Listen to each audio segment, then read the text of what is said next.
Hare Krishna, Krishna Krishna Hare Hare, Hare Rama, Hare Rama, Rama Rama, Hare Hare.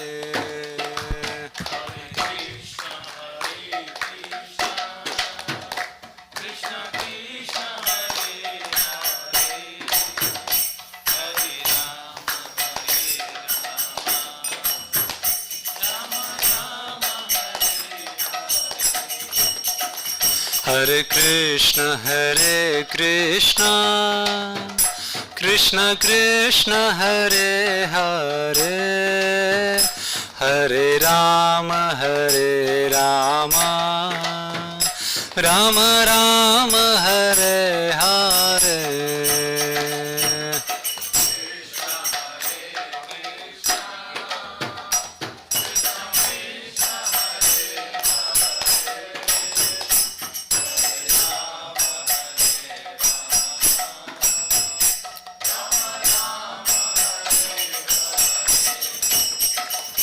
Hare Krishna, Hare Krishna, Krishna Krishna Hare Hare, Hare Rama, Hare Rama, Rama Rama, Hare Hare. Hare Krishna, Hare Krishna, Krishna Krishna Hare Hare, Hare Rama, Hare Rama, Rama Rama, Hare Hare.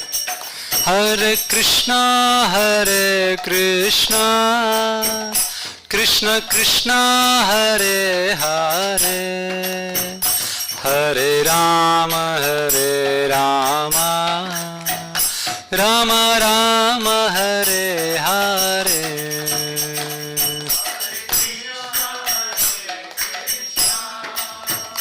Krishna Krishna Hare Hare, Hare Rama, Hare Rama, Rama Rama, Hare.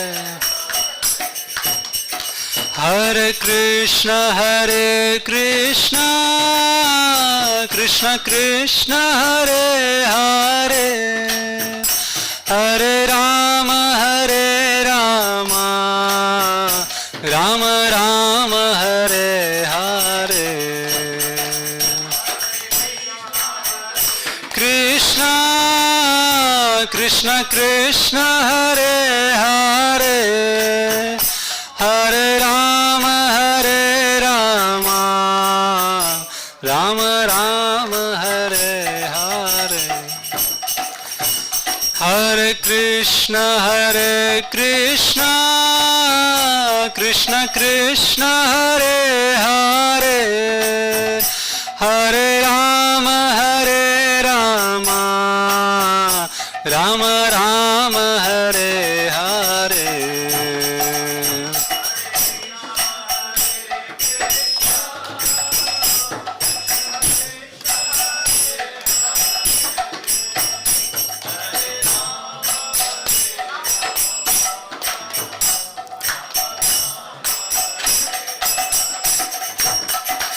Hare Krishna, Hare Krishna, Krishna Krishna Hare Hare, Hare Rama, Hare Rama, Rama Rama, Hare Hare.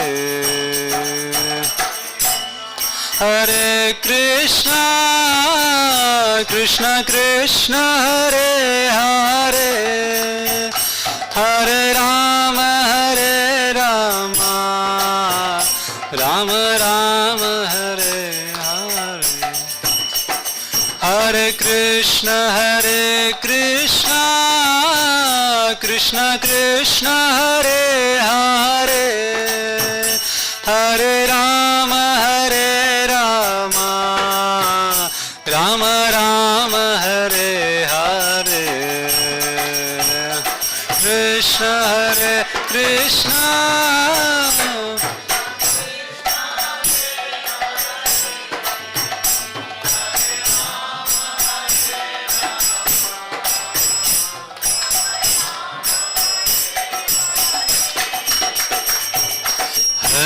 Krishna Krishna Krishna Hare Hare Hare Rama Rama Rama Hare Hare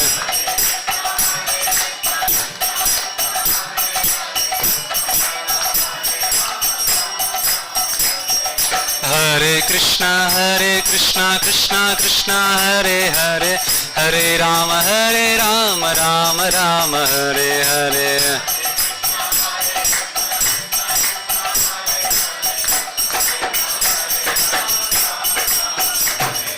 Hare Krishna Krishna Hare Hare Hare Rama Rama Rama Hare Hare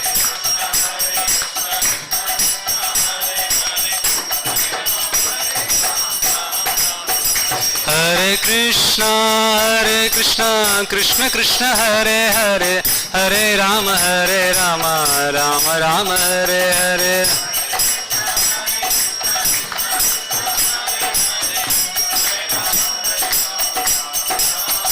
Hare Krishna Krishna Krishna Hare Hare Hare Rama Rama Rama Hare Hare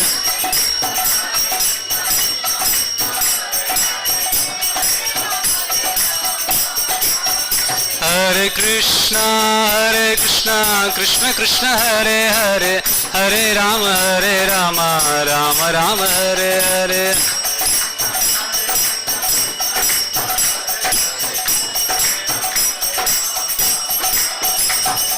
Govinda Jaya Jaya Gopala Jaya Jaya Govinda Jaya Jaya Gopala Jaya Jaya Govinda Jaya Jaya Gopala Jaya Jaya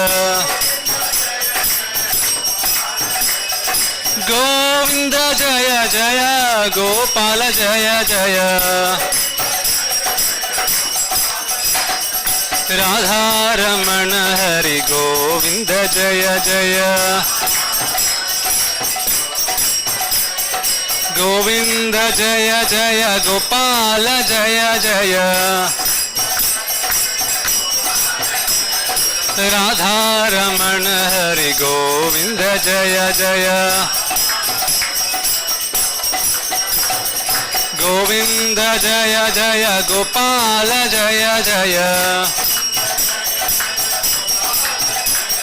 Radha Ramana Hari Govinda Jaya Jaya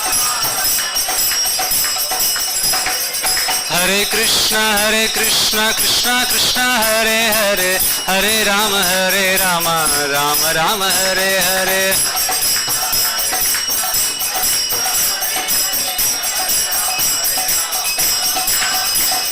Hare Krishna Krishna Krishna Hare Hare Hare Rama Rama Rama Hare Hare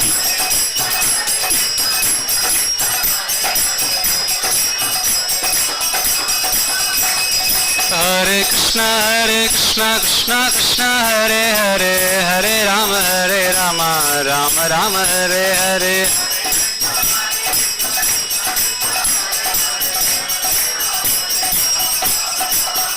Hare Krishna Krishna Krishna Hare Hare Hare Rama Rama Rama Hare Hare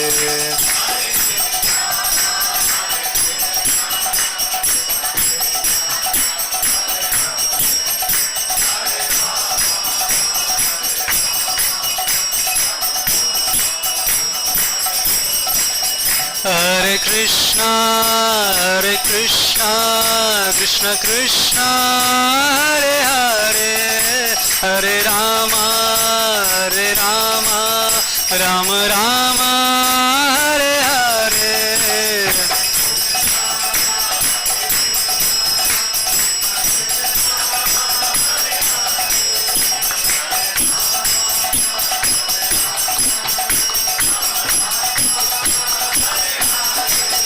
Hare Krishna Krishna Krishna Hare Hare Hare Rama Rama Rama Hare Hare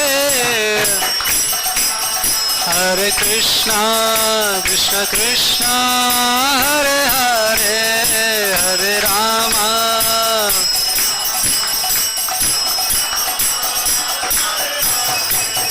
Hare Krishna Krishna Krishna Hare Hare Hare Rama Rama Rama Hare Hare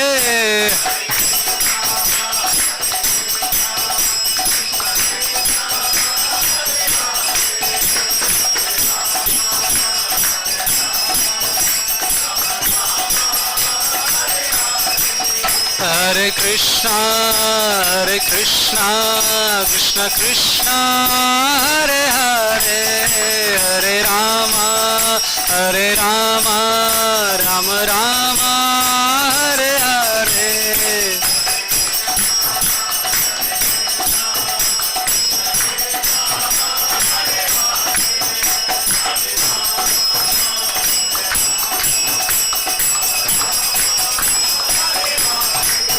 Hare Krishna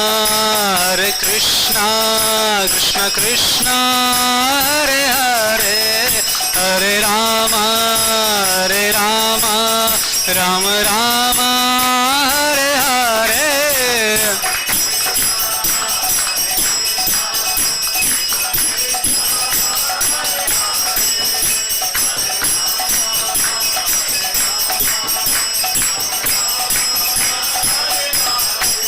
Hare Krishna Krishna Krishna Hare Hare Hare Rama Rama Rama Hare Hare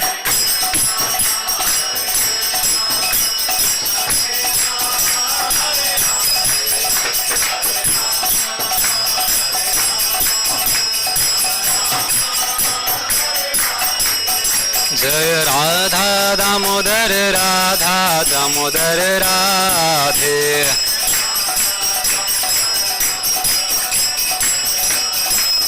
Jaya Radha Madhav Radha Madhav Radhe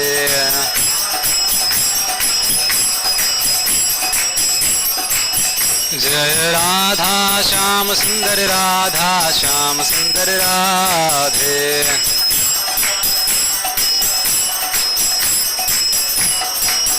Jaya Jagannatha Jaya Baladeva Jaya Subhadra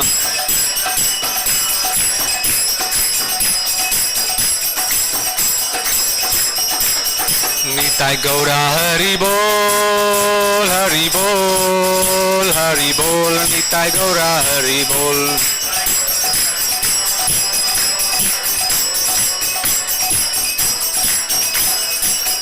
Jaya Jaya Prabhupada Prabhupada Prabhupada Jaya Jaya Prabhupada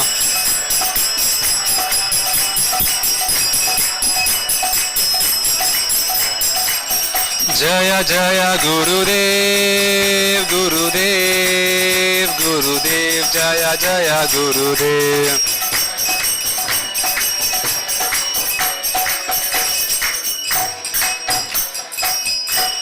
हरिनाम संकीर्तन महायज्ञ की पतित पावन श्रील प्रभुपाद की अनंत कोटि वैष्णव भक्त वृंद की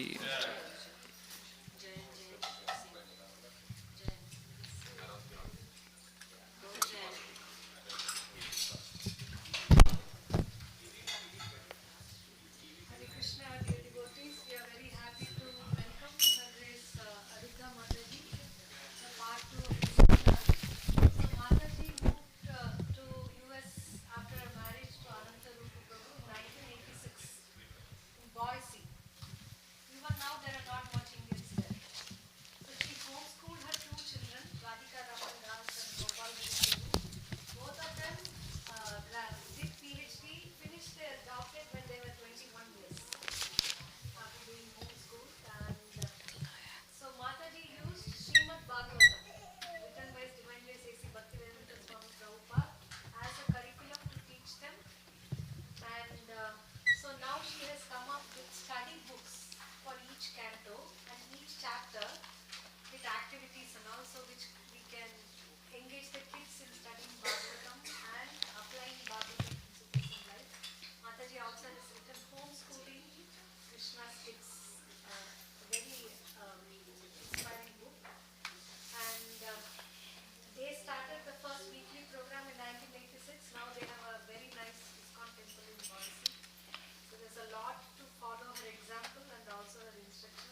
जय राधा माधव कुंज बिहारी जय माधव कुंज बिहारी जय राधा माधव कुंज बिहारी जय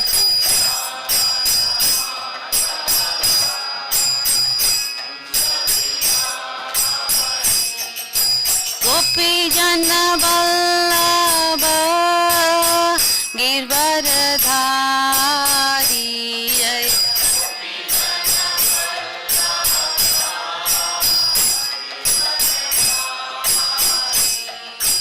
गोपी जन वल्लभ गिरवरधारी जय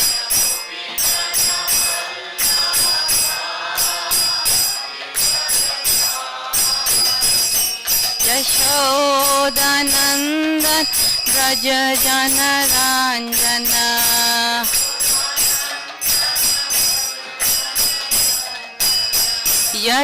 यशोदानंदन ब्रज जन रंजन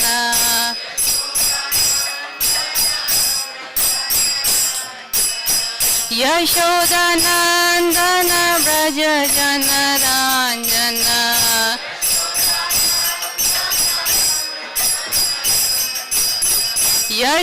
यशोदानंदन ब्रज जन रंजन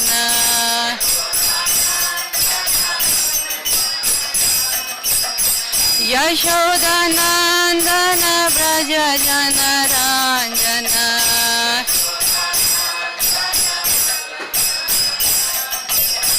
यमुना तीर वनचारी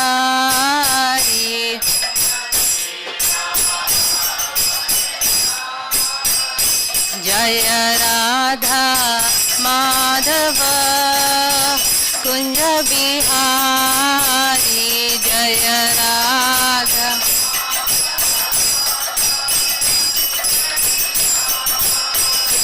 हरे Krishna Krishna Krishna Hare Hare Hare Ram Ram Ram Hare Hare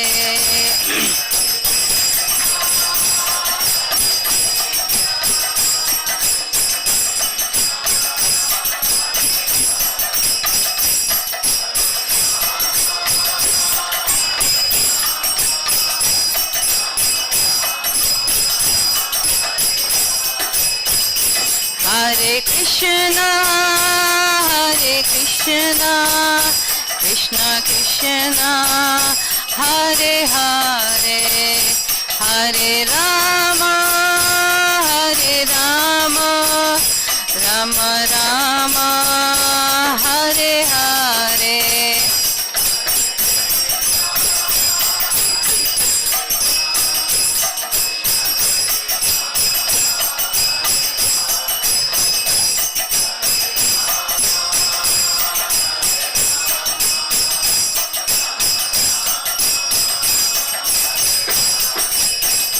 Hare Krishna, Krishna Krishna, Hare Hare, Hare Rama,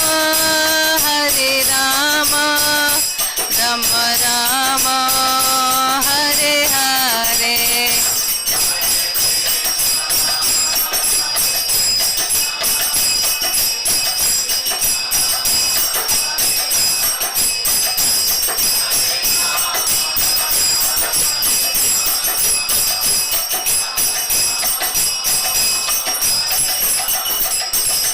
जय Radha Madhav Radha Madhav Radhe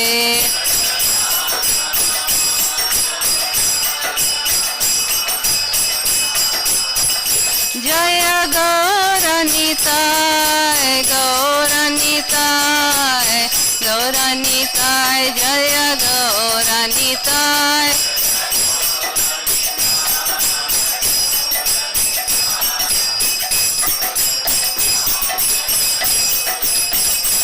Jaya Jaya Prabhupada, Prabhupada, Prabhupada, Jaya Jaya Prabhupada, Jaya Jaya Prabhupada, Prabhupada, Jaya Jaya Prabhupada.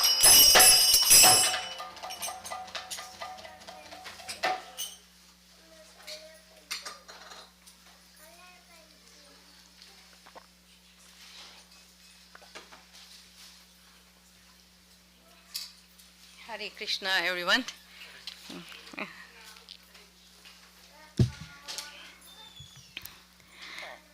Really happy to be here in Charlotte. I just want to thank my, my host.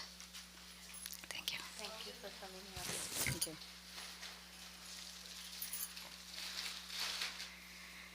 I want to thank my host here, Prabhu, Param Sundar Prabhu, and Janvi Mataji, who's kindly putting up with me in their house for the last few days. I want to thank, very kind of them, and been feeding me so nicely, taking care of me. I've known them for a very long time, many years. They started their spiritual journey in Boise, Idaho, right? So they have a lot of fond memories of being in Boise, and since I'm connected with Boise, we had so much to talk about and remember our past. Okay, and I also want to thank Lalitangi for making this happen. As you can see, she's a super woman, so wonderful, so good at organizing and getting things together. I've had a very long relationship with her, and I had the good fortune of teaching her children Srimad Bhagavatam. And now when I see them grown into such amazing, stalwart young boys, I feel so proud. Actually, I feel very happy and proud that she's able to do such wonderful parenting. And I also want to thank the host here who welcomed all of us today for this Sunday program. I think Rajesh Prabhu and his good wife, Saujanya Mataji, thank you for hosting us and opening your... Huh? It's a pleasure. Yeah, so kind of them to host us. I see a lot of wonderful, eager faces and a lot of children as well. So we'll try to make it so that it can be relevant for them as well. So today, we also had a little seminar yesterday in which I covered the first part. So I'm not going to repeat that since we don't have so much time today. So I'm going to just cover the second and the third part today.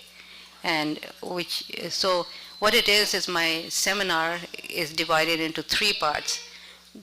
I have something to change the screen? Oh, you look, okay. Okay, so into 3 parts. So I don't know if you remember the ISKCON motto. Okay, ISKCON motto, purity is the force, books are the basis, and preaching is the end. Everybody knows that famous motto that Prabhupada sometimes would quote. Purity is the force. I mean, these are the 3 very important things even for us as adults, who are aspiring to be devotees. These 3 things are very valid, okay? So what does purity is the force mean? That means our own purity, our own sadhana, okay? It's so very important to have a good sadhana practice, and that depends on our environment at home. The home that you're in today is, and what kind of setup you have here in terms of, encouraging your spiritual life, in terms of making it conducive to your spiritual life, is very important. Okay, so how do you worship? How do you spend the day? What do you eat? Right? What kind of association you have? And do you read Shastra? All these things matter a lot in the making of a devotee, isn't it? So the same thing applies for children. For children also, we need the same protocol. Setting up the home is very important. And so yesterday we covered a few wonderful things. What are the things to avoid and what are the things to do? The negative and the positive. So we covered about also the... Can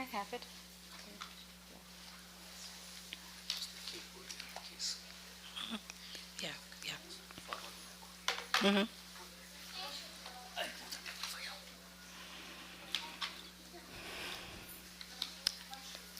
So this is what we covered yesterday. Avoiding too much screen time can be so devastating for our Krishna consciousness. It's like Prabhupada said, lighting a fire and pouring water at the same time. You think you're going to get a good fire? No, right? You cannot do both, right? So at one side we are trying to become devotees, and then we, watch television. There was one home where that I went to. They had the altar room, and right next to that room they had a big TV set, and it was always on. It's just like it wasn't matching, right? Krishna gets to hear all this, things all day. So anyway, so we have to be careful about these things. It's very, very detrimental to our spiritual life, and especially for children. Our children are easily damaged both materially and spiritually. So I'm not going to repeat this, okay? So I'm just giving you a summary of this that we covered yesterday. Then the positive things are the morning program, very, very important. When my sons went to Oxford to study, I chose Oxford for them because it was far away in London, right? But the reason why I chose that is because there were other students coming together and living in one apartment. They all had separate rooms, and they would take turns cooking prasadam, and they had a prayer room where they did their morning program. So even though they were very busy and everything, but still they knew that they were living with devotees, and there was association in the evening when they came home. They ate each other's prasad, whoever cooked. So there was always a feeling of being protected, right? So even though we go out into the world and we send our children out into the world, we should always remember that they need some kind of protection, okay? Just like we need protection, right? We may have grown in our life with nice parents, vegetarian, practicing spiritual life, but yet we need association. I mean, you don't get association for some time, what happens? Immediately you feel yourself getting weak, right? We need association. So the same way when children also growing up and going to college, they also need that protection. And by choosing the right university, we give them the right protection. Because my children also had some scholarship within America, but there was no association there. So we sent them all that way, and they were very happy. And then, of course, there was a Soho Street Temple, right? And then the Bhaktivedanta Manor, all these wonderful temples, association. My son was saying that if he didn't have Manor, I don't know what he would have done, Bhaktivedanta Manor. You see? So I was talking about morning program, how, these things, when we have association, we have more an incentive to do a morning and evening program, right? Because we are in association with others, right? It pushes us, right? Like in the home that I'm living in, Param Sundar, every morning he gets up and does the whole morning program. And Mataji, she does the evening program. It's very enlivening, right? It's very nice. It's very good for our mental discipline. It says that if you practice something for 66 days, it becomes a habit, So in other words, if you imagine growing up with it, what effect it has. In other words, they never forget that habit. Anywhere they are, even though life is very, very busy, running around, you never forget to do it. Even if you have to do it a short one, even if you have to just sing the prayers, the discipline is there. Right? So this morning program actually saves them because it develops a discipline, and they remember the Lord, and also it develops character. Why? Because it purifies the heart. It purifies the heart. So anyway, so this is what we discussed yesterday. And then we also discussed prasadam, how important that is. It's kind of getting old-fashioned to talk about eating prasadam now. People think it's not so important, It's okay to eat outside. And sometimes it's very tough, right? You don't get anything, and you're looking for food, and you're traveling and all that. But I remember my husband was a very good example of that for the children. He had a traveling job, and he would go with his work, he had to travel to far out places sometimes the Far East, like Japan and all that. And as you know, there's hardly any vegetarian food there. So I would cook a lot. I would cook so much, but sometimes food would run out. It just get bad or run out. And then and he showed the example of how, to still, eat, not to eat non-prasadam. He would live practically on dates and fruits and all that. So he was a good example. So again, we have to give a good example to our children, right? I know one boy in Riga, I was telling yesterday, that prasadam, sometimes we think that prasadam is such a thankless job to keep cooking and cooking and cooking, right? And sometimes we get weak and say, it's okay, just go and eat the pizza outside or whatever. But if you've never had outside food and you suddenly take it, you know the difference you feel inside, right? You suddenly feel, your consciousness is kind of changing, right? But if you grew up and even now if you're eating non-prasadam, then of course you're not going to feel the difference, right? So prasadam really hits the soul. If you take it in the mouth, it hits the soul directly. It has so much an effect on our consciousness. Prabhupada said, if you just eat prasadam all your life, you'll go back to Godhead. He said that. Just one thing, imagine, if you did nothing else, if you only made it a point to eat prasadam, you'll go back to Godhead. That's how powerful it is, okay? So we try to do that, okay? As far as possible, we try to. And believe me, vegetarian food is not prasadam. That's what Prabhupada said, we are Krishnatarians. Because, they use all kinds, especially in America, you'll have, they, use spoons that they've picked, scooped out meat. They'll use the same spoons for vegetarian. In Taco Bell and all that, they have, bean with meat in it, and then they have vegetarian bean. It's also vegetarians go and eat that too. But then you can see that they use the same spoon many times. So it's never vegetarian, And people actually don't know that, right? So we have to be very careful, because immediately we can say we ate meat because they've used the same spoon. So what is a thing we would say is that what we would do as a family is that we would tell people we don't eat food that's cooked in a kitchen that cooks meat. If you have that line, it's a real nice way to do it. We tried it, all four of us, and it really worked. You don't eat food in a kitchen, you don't eat food from a kitchen that cooks meat. Otherwise, they'll put vegetarian food in front of you, okay? And my husband and my children, they had office parties and business, colleague lunches and all that. They had to go through all that, when you're working person. But if you say that line and people understand, and they actually respect you for that. They actually respect. But if you take that line right from the beginning and don't change it, like don't change over time, okay, today I'm going to eat, but tomorrow I won't eat, then you become a laughing stock. But if you stick to your principles, people really value, they really respect you for that, right?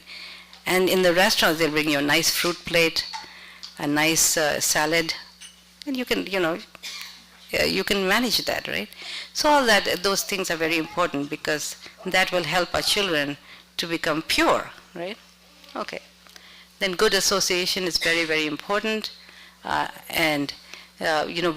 children are going to school, so they are associating with those who are not devotees. But there's a difference between casual friendship and intimate friendship. Okay, so children should avoid intimate friendship with those who are not devotees. Okay, and how does intimacy come?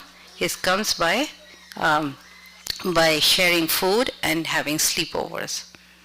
Okay. When you share food, there's intimacy there, right? That means we also eat what they are bringing also, right? So that's to be avoided. And also spending nights, right? So it's very important, because there's, that can contaminate a child. And a lot of adult association is very important also. In our society, we don't do enough of that, right? Children, as you see, children as they're growing up, they have a separate life, right? They have their own music, they have their own language, they have their own dress, right? Everything is, it's like their own species, right? Their own species. They don't relate with the adults at all. They feel that they are outdated or they have nothing in common with them. And because of lack of good adult association for a substantial amount of time, they actually lack responsibility. Only when you're with adults can you learn responsibility, right? So that's a very big detriment. Children need adult association. Of course, they need peer association also, right? Just like Indira Gandhi, she didn't even pass high school, but she became such a big prime minister. Why? Because she hung at the back of her father, listening to everything. Hung not behind the chair, behind him, and she would listen to all the diplomats talking, and she learned so much. She became such a big prime minister, right? I mean, of course, she's not ideal, but still. So in other words, it's a very important thing to have adult association, and temple is a very excellent resource to give our children not only the peer association, but also in the association of senior devotees, sannyasis, gurus. My children did a lot of that. They, because we were running a temple, so they traveled with very amazing sannyasis. So what they can give, we cannot give, isn't it? What they can give, we cannot give. The habits that they teach, they even taught how to clean. We were struggling with Janmashtami after the festival, just because we were trying to run the whole place by ourselves. And one time Ganapati Swami came, and next day was Prabhupada Vyas Puja, and he said, and we were struggling to make the feast and this and that, and he says, no, this festival cannot happen in such circumstances. And he got to work, and he got engaged the boys to work. And very soon he was cleaning and showing how to clean, both of them, right?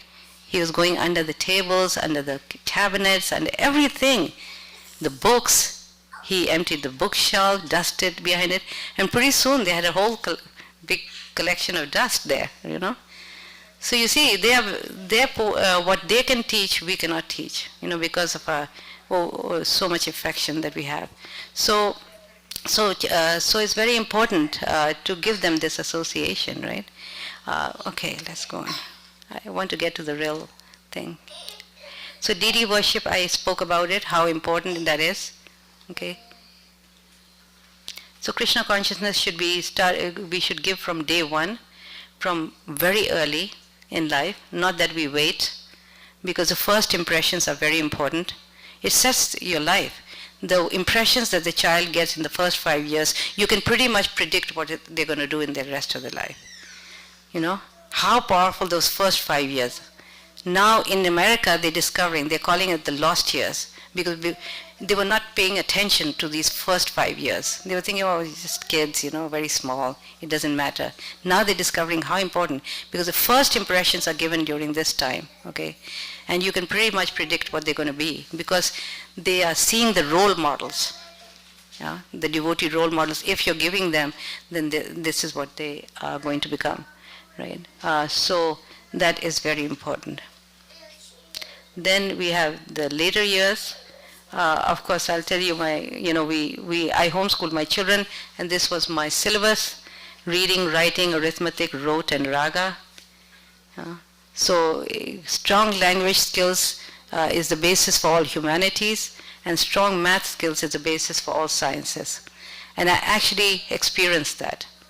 Believe me, I didn't know what I was doing too much, but yet whatever happened, I could see the results were wonderful, because strong language skills, you can study anything because your comprehension skills is so good, right? Your language skills are so good.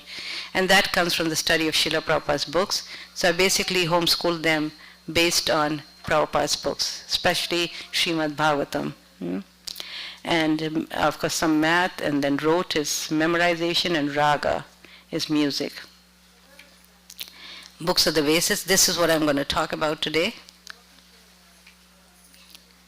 So I want to speak about the importance of studying Srimad Bhagavatam for ourselves as well as for our children, how important it is. And I want to do this in context with any challenges that one is facing. What I was told that in this community, children are not, most of the children are growing up, and they're in their period of teenager, adolescence, and so therefore it's natural that there are some challenges that's coming up, and parents were wondering how to meet those challenges. So one of the answers to that, so one answer is, like I said, the threefold process, right? The sadhana, the morning program, prasadam, good association, okay? Then the second part is feeding the intelligence, which is the Shastra education. It's so very important because it gives that conviction. It solidifies the faith, okay? When children hit like 12 years old, they are looking for answers to so many things about life, about different things that's happening in society. Why am I a devotee when the rest of the children in school are not? They seem to be fine. They're fine children, good children. They're enjoying so much. How is it I have to do that, right? So they're questioning all these things, and this is and this can only come through the study of Shastra. Why things are the way they are, in terms of science, also history, science. What we are telling them is very different from what they're learning in school, right? So all these questions, in order to answer them, I know I was in Phoenix just recently, and they have a wonderful youth group, and amazing. I mean, really, and I met them, and they were there, and they. And I was just wondering, what is their success? What is their secret? And what I found out is their teacher, Anandpriya Mataji, she's been teaching them Bhagavatam for the last many years. So, and they've been really getting into it, and they were so excited about it, and they were giving their realizations of how did it affect them, what difference it made in their life. So, it's right there. And then besides that, they are wonderful kirtanyas, and they are a great inspiration for the community. Just recently, they had Balaram Jayanti, and from scratch, they did everything. They organized it, cooked the meals, and they were the ones who ran the whole show. So we need, and I'm sure your youth here, I've heard so much here. I know Nimai and so many others of you have done a wonderful job here, and I've heard a lot from the family that I'm staying with. So it's wonderful. But I'm just giving you an example that study of Shastra really solidifies them, because at a certain point they start getting shaky. They actually start getting shaky. It's the nature, like I was explaining yesterday, it's just the nature of the growth. It's like a no action problem, No action problem. It's just like if you had suddenly you had a plan to go to some place. You were invited, and suddenly there's a huge storm, right? And then and if you start getting upset, oh, why does the storm come, and this is really not good, I'm going to, and just get frustrated and angry, how does it help? It's a no action problem, right? So in the same way, the growth period of teenager, being a teenager and going into adolescent, is a no action problem. In other words, there's changes that's happening within the mind, within the, changes are happening in the intelligence and the body. We see the changes in the body, right? But yet we don't, because we seem to think that they're going to be they're just, how come they've changed? How come they were so very, such Krishna conscious children growing up, but now they're not interested? I mean, you are very lucky, because here you see the youth coming, Most of the communities, you don't see the youth being interested in Krishna consciousness. And if there's a temple program, they're going to stick themselves way at the back.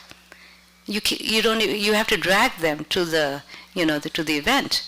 They don't want to come. They want to stay behind, be on their phones. The problem is also in Chowpatty. Such a vibrant temple, right? Such wonderful devotees and brahmacharis who are IIT professionals. Such an amazing community, but yet they have a problem with the children. Parents are such wonderful devotees, at least the time when I went, which was many, many years ago, to do a seminar. But they were saying that the children, they are not interested in spiritual life. And they were really concerned because these children are the future, are our future, right? The future of the movement. Without them, we, like I said, we make like 10 devotees in our life, maybe. These children are going to make hundreds, 100, 200. It's true. It's true. Because imagine they've grown up chanting the holy name. We didn't have that opportunity. We took it up when we became adults. We struggled with giving up meat, onions and garlic. These kids, for them it's not even an austerity. They don't even care about eating meat and stuff, right? So they are naturally going to be very powerful. It does matter. Birth is not the only criteria, okay? More important than birth is the training. And we can see that, right, in the movement. But yet, it has its value. It is very, very beneficial. And we see that Prabhupada writes about himself, right? How his father was such a great devotee and all that. So it is a very meaningful thing. So in this way, we understand that these children should be given this opportunity right from the early start. And if we haven't been able to do it, then do it now. Because ultimately it's our responsibility, right? We try to do it even if they never grew up in Krishna consciousness. We still try to do it. We never give up. Because these children are very special children. They've done so much of devotional service in their past life. That's why they take their birth in devotee families. And they are those kind of yogis who've done Krishna consciousness for a long, long time, and they're simply here to finish it. Of course, they may not finish it if they fall into Maya, right? It's not a taken for granted situation, but yet it is a good possibility if parents so desire. This is what Jiva Goswami said. If parents desire, every child can become a Parikshit or Dhruv, if the parents so desire. Right? Okay, so I was talking about how difficult it is growing up, right?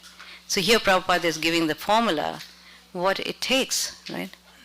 The study of Srimad Bhagavatam is master's PhD. It's master's PhD. That's how high the caliber is. And it gives the foundation for all subject matters. In other words, if children have to study these subjects outside, they have to, right? Your children are going to school, right? So if the foundation is given on Srimad Bhagavatam, if they study Srimad Bhagavatam, Prabhupada is saying, it covers all subject matter, everything. So if you give that foundation, then when they go out to do those subjects, then they will already have a good perspective. Okay, they will already have a good perspective. So that is a big plus. Okay, then they will not take anything blindly. That is the problem. There's so much influence, there's so much peer pressure, and there's so much influence of the media and all that, social media and all that, that children, it's natural for them to accept whatever is given to them. Yeah? And to question what we are telling them, what the Shastras are telling them, right? Okay, so it becomes very important. Anyway, so this is the spiritual benefits here. That's the whole purpose of studying Srimad Bhagavatam, is to develop spiritually, to go back to Godhead, to develop good character, right? I tell you, there's nothing that can give as good qualities as Srimad Bhagavatam. Really, because because Srimad Bhagavatam stories are not moral stories, value stories, right? They're not moral stories. It's not talking about moral crises, right? It's not about should you lie or should you not lie, should you steal or not steal. It's not about that. It's more than that. It's talking about ethical issues, which means there's two problems which are both correct. Which one will you take? Which choice will you have? And that requires study of scriptures. You cannot make a good choice unless you study scriptures. Two seemingly correct things. For example, many examples. Bali Maharaj, should he obey his guru or should he fulfill the wish of Vamandev? Both are, according to Shastra, you have to follow your guru. And then you get Krishna, right?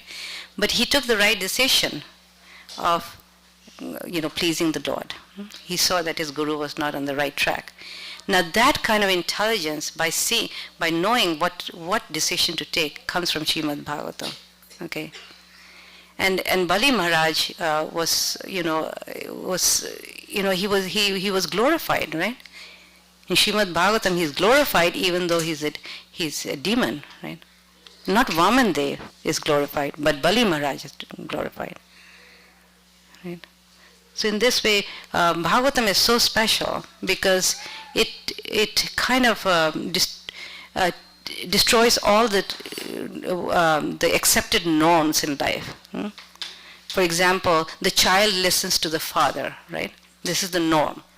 You look up to the father and you listen to the father. But in Bhagavatam, it goes all upside down. How does it do? Which story is that? Prahlad, right? Prahlad is giving advice to his father, right? In this way, you see many, many stories like that. Demons are better than devotees. What story is that? Vritasura, right? Vritasura is such a pure devotee. He's ready to be killed. He has no fear. He has no fear at all, right? So, the wife is supposed to, see the husband as guru, right? Well, that's also toppled in Bhagavatam. Where is that? Yajna Patnis. When Krishna came asking for food, what did the husband say? No, we are doing the yagyas. We cannot give you. This will, we have to follow a certain protocol. We have to, and the wives, they secretly, without telling their husbands, they took these big pots of food to Krishna and they fed them, right? And then they were afraid to come back. They said, how can I go back now? What will my husbands tell me, right? They're going to be upset. And Krishna said, no, don't worry.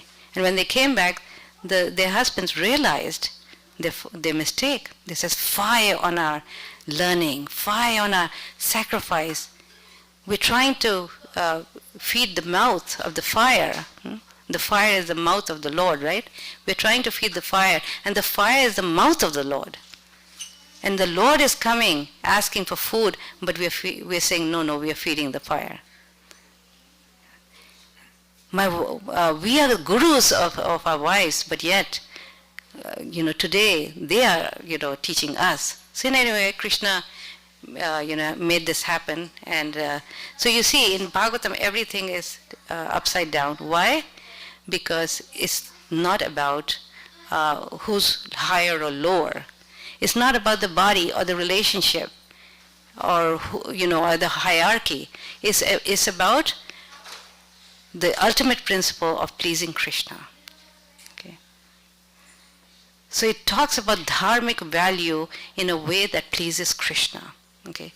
Mahabharata talks about dharmic values, about dharma. Okay. Ramayana talks more about moral issues. Okay. So you can see how deep Bhagavatam goes. Okay. Because it's talking about deeper values. Just like in the Gita, Arjuna had a big dilemma, right? He was thinking, should I follow the Kula Dharma or the Sanatan Dharma? According to scriptures, you cannot kill your superiors. People like Bhishma Dev, Dronacharya, absolutely no way. He was absolutely correct. His thinking was very profound. But yet he pleased Krishna. He was willing to kill them, right? For a higher purpose. And when children learn to do this, then they actually take the right decisions in their life. They develop good character, and they're happy. You know what Bhagavatam does is just makes you very, very happy. I remember doing online classes for children. At one time, I would have 100 children in different classes of 10 and 12. And I remember when they would do Bhagavatam, they would just get so happy. And it's almost like Krishna is taking birth in their hearts. They're discovering some amazing thing, you know. So in other words, we are preaching not to the body, but to the soul. So even children, they get realizations that is as good as an adult. Because Bhagavatam speaks to the soul, right? Just like Prahlad Maharaj. He was in the womb of his mother, right? Imagine this, the type of environment that Prahlad grew up in. Can you imagine? What was being discussed at the dinner table? Where is Vishnu today? Where can we, get him?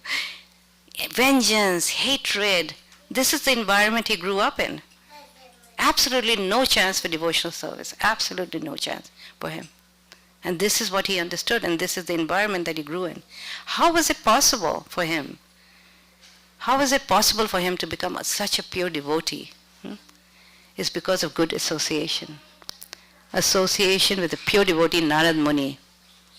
And through the process of hearing Srimad Bhagavatam, there was every day he heard a class on Srimad Bhagavatam from Narad Muni.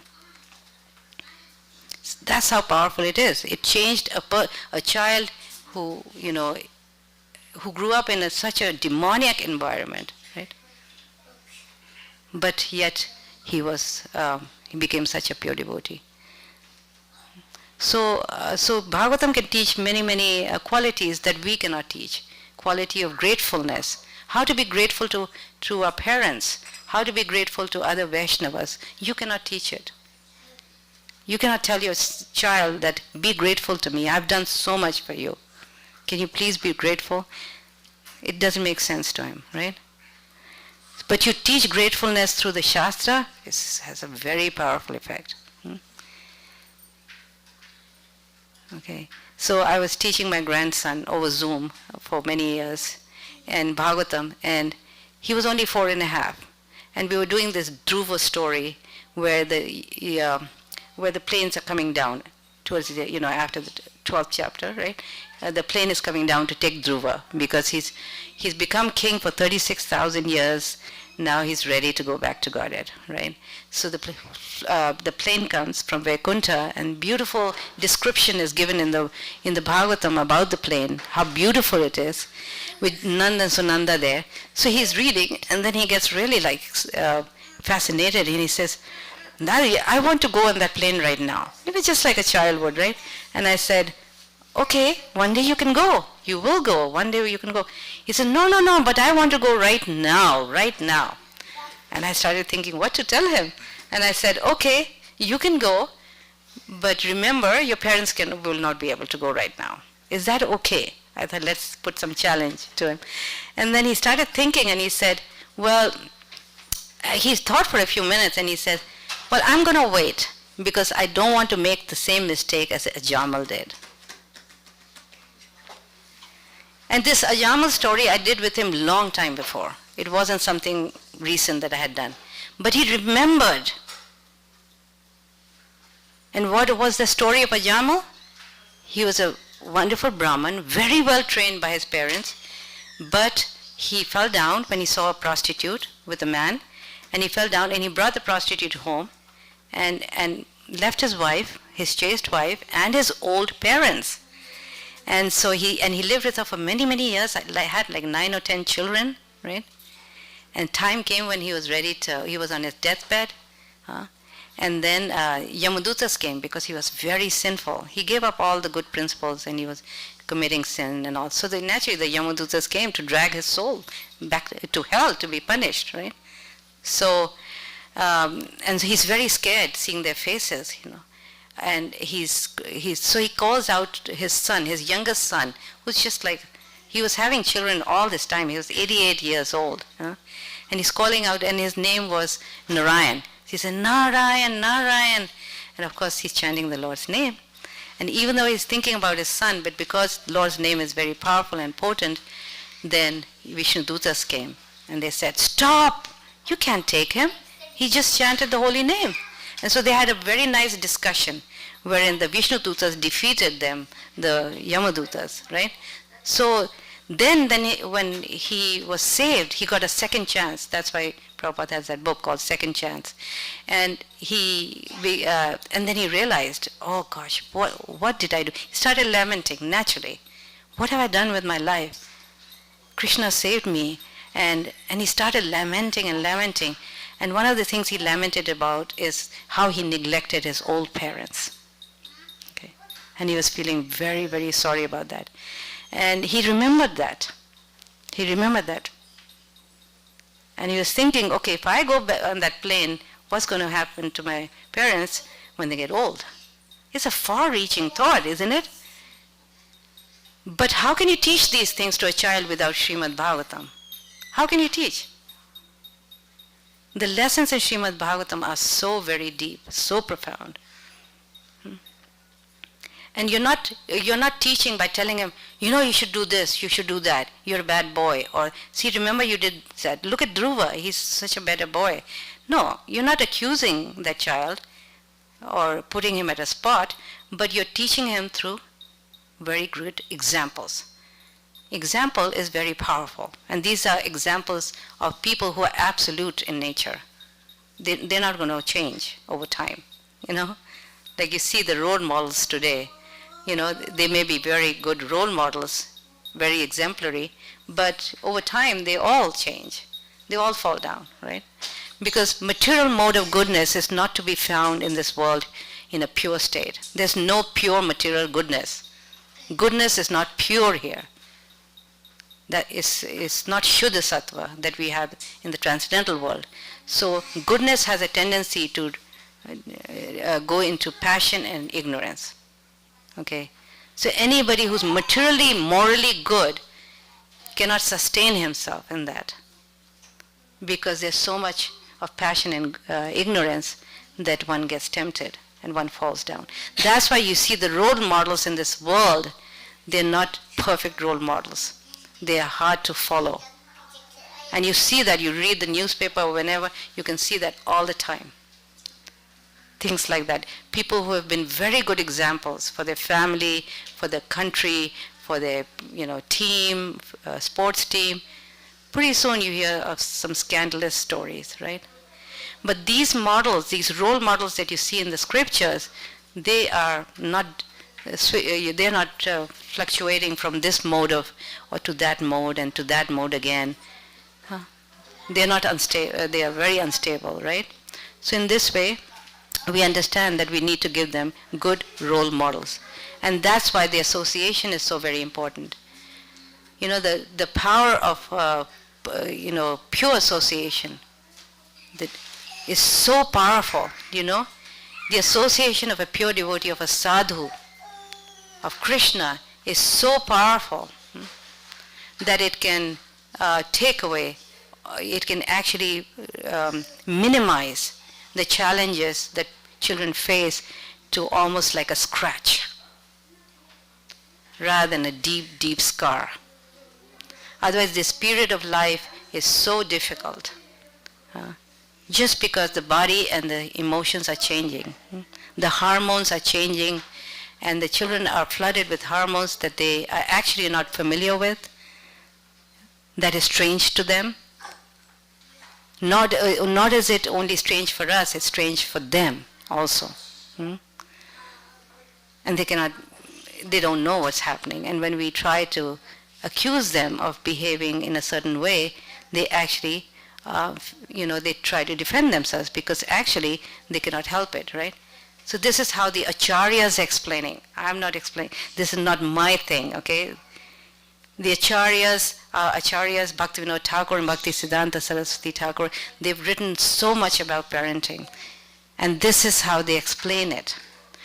They actually, Bhaktisiddhanta Saraswati Thakur Maharaj, he explains this problem of boyhood with the comparison, comparing it to the story of Vatsasur, the calf demon, who came like a mischievous calf, to try to kill Krishna, right? He mixed up in the herd. Kansa sent him to try to kill Krishna. So he came like a, playful young calf. And then Krishna, of course, kills him. And so to taking that story, Bhaktisiddhanta is talking about the challenges in boyhood, how it's a difficult time because there's a natural tendency to be mischievous, to try, things that are not good, or to get into bad association. Since I was asked to talk so much about that, I'll read a couple things from the Bhaktisiddhanta's harmonist paper that he would take out bi-weekly. Okay, here, it'll take very short, I'm not going to read, just a few lines. Now, Vatsasur, he's saying Vatsasur maintained a childish, mischievous mentality by which he developed desires for sense gratification and materialism. Vatsasur represents the evils that is present during boyhood, totally susceptible to bad association. So he's also saying this very impossible to maintain innocence in boys or girls and from bad association except through service to Krishna. Because there's a natural tendency to do that, okay? Because of the changes in the body and the mind and the subtle body, right? Because the intelligence is also getting into a state of rebellion, because of these changes, it's very difficult to keep them from bad association. And so the only way he's saying you can do that is by advanced association. By advanced association, by divine power.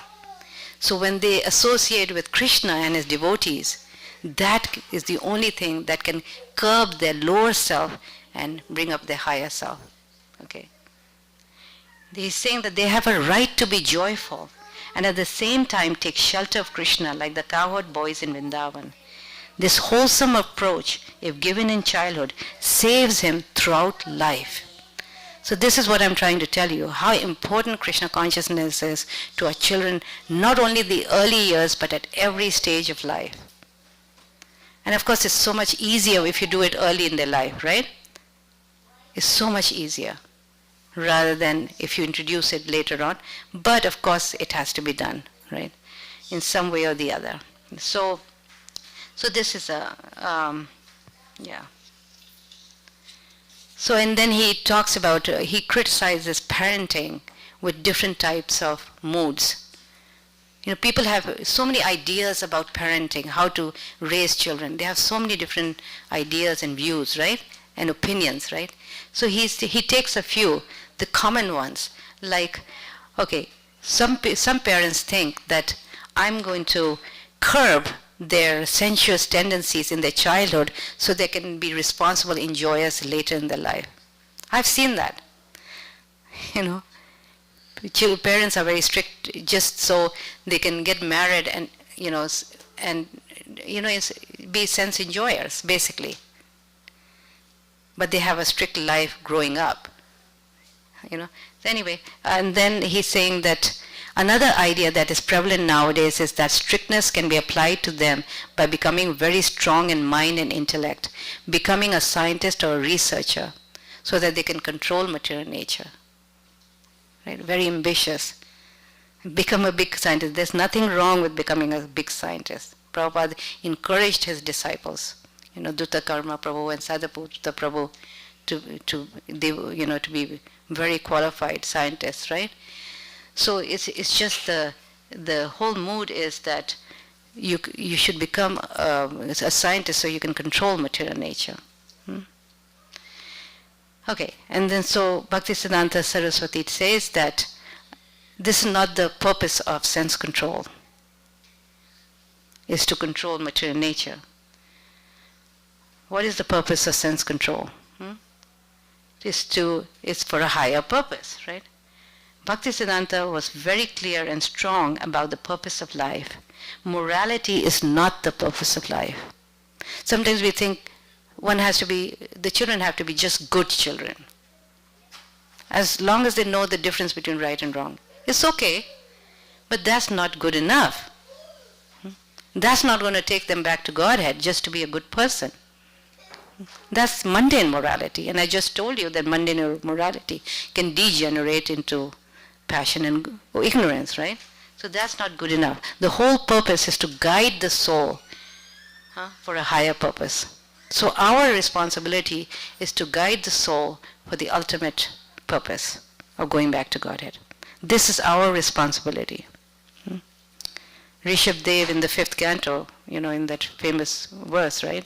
He talks about that you cannot become a mother or a father or a guru or even a demigod if you cannot take your dependence back to Godhead.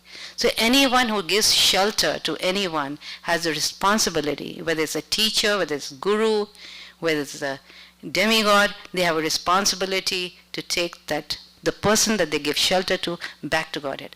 Otherwise, they cannot accept worship. Why did Prahlad Maharaj reject his father? Because obviously he was not worthy of giving shelter. What kind of shelter? Not just bodily, we need to do that, but shelter of taking them back to, ultimate shelter, right? And you see that in the scriptures, right? Bharat rejected his mother. Unheard of in the scriptures, right? Kekai. Right? So we see many, many examples like that. So ultimately, and so you see the examples in scriptures which are perfect examples of how people have been rejected because of that. Bali Maharaj rejected his guru. Right?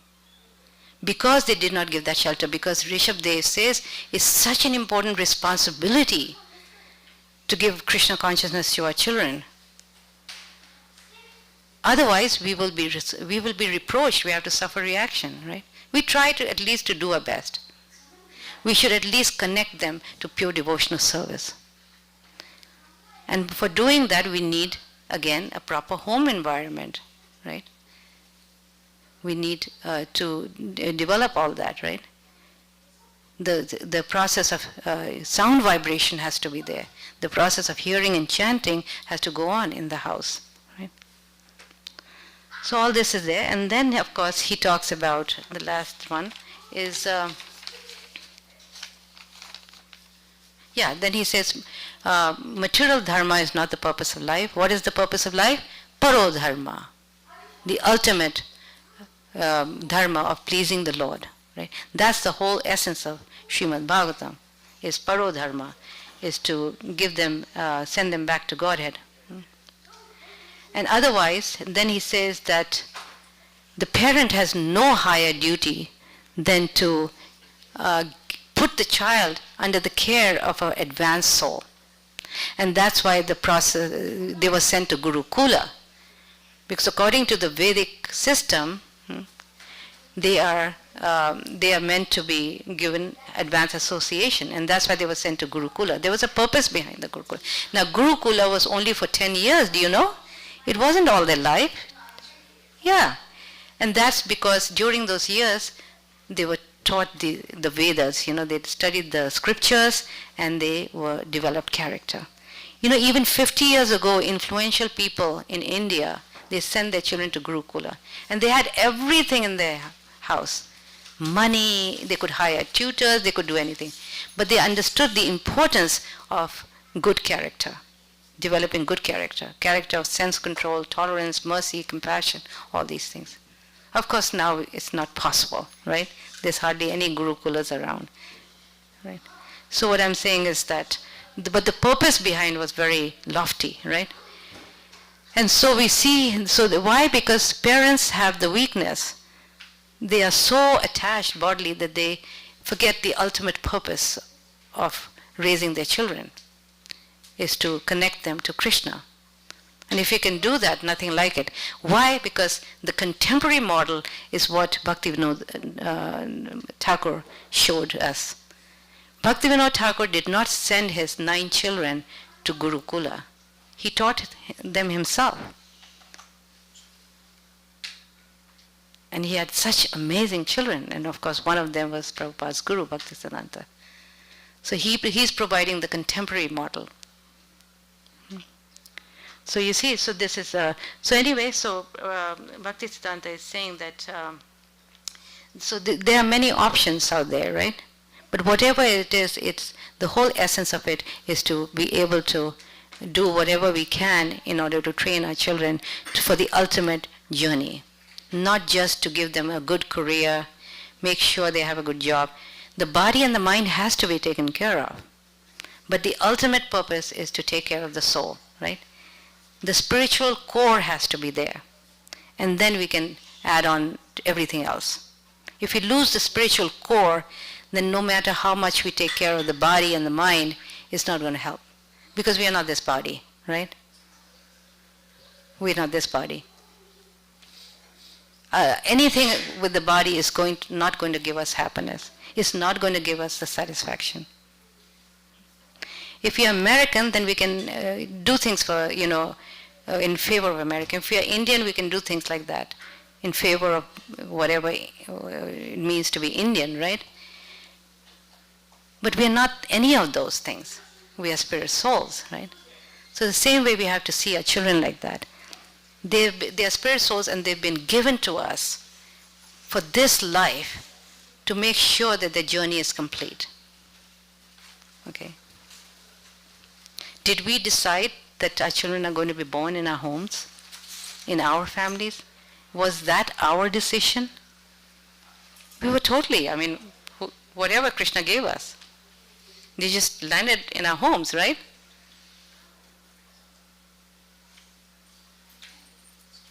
So we become like, okay, we are so possessive, like these are my children. And we try to control the situation. The best parenting can be done when we have that spiritual core in mind. When we see them as souls in this journey back to Godhead, parenting becomes very, very easy. And when life changes and challenges are there, sometimes they're acting properly, sometimes they're not acting properly. But so that's part of the conditioning of the soul. If we see the children as with the core there, then we are not going to be affected by things becoming difficult. Sometimes not going smooth, sometimes going smooth.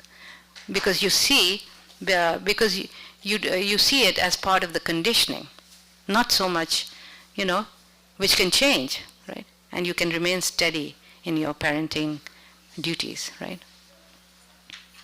You see?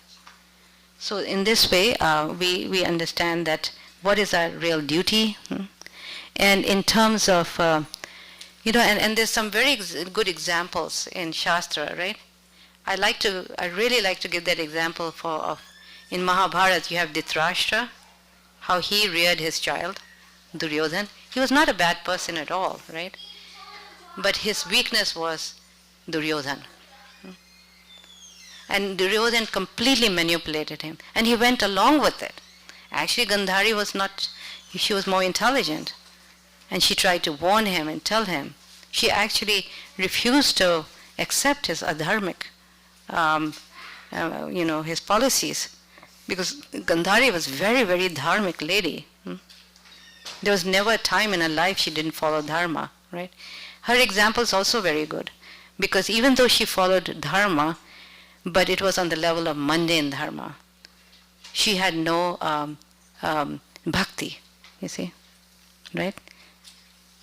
And because of that, her ending was so sad, was full of distress. Even though she was such a glorious lady, she followed dharma, right? But because her dharma was not on the level of paro dharma, you see why I'm saying, why Bhagavatam is so important? To teach them this ultimate paro dharma, pleasing Krishna. Because the other dharma, our traditions, our culture, all that is not going to be, it's not going to save them basically. It's the ultimate dharma that we get from Srila Prabhupada through his books. That's what's going to help them. So she had a very difficult, life, right? Really difficult life, because her life was based on material dharma, her duty, her material dharma only. She did two fatal mistakes, right? She was envious of Kunti, and what else? And she cursed Krishna. That became her downfall, basically. Because the connection with Krishna was not on the bhakti level, devotional level. But you see Draupadi, her bhakti was on that level. She had such a wonderful relationship with Krishna. You see? So all these things are there. And Dhritarashtra, you see, I was talking about Dhritarashtra, right? So Dhritarashtra was very, very weak. And look at his ending, what he suffered. In other words, our attachment just on the basis of flesh is going to end up in just suffering. When we raise our children only being attracted to materialism, just thinking about the career and this and that, which is very important, but yet it's not the ultimate, right? When we only focus on that, then the result cannot be happy. Because somebody that you've raised in a materialistic way, how is he going to behave? The first person who's going to suffer are the parents. I know so many parents have come to me. They're devotee parents, they don't know what their future is going to be like, because they didn't get a chance to make their children devotees. They're not sure their children are going to keep them. It's happening within ISKCON. Children are rejecting their parents. It's happening. I know many, many cases. They don't want their parents around. But if you train them as a devotee, then it's not going to happen. It cannot happen. Especially if you train them in Srimad Bhagavatam, where they're teaching. It's not a moral issue for them, it's an ethical issue for them, right?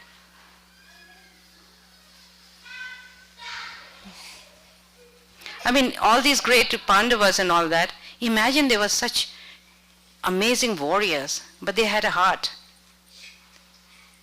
They were afraid of the Gandhari when she came, when they came after the war. They were hiding behind Krishna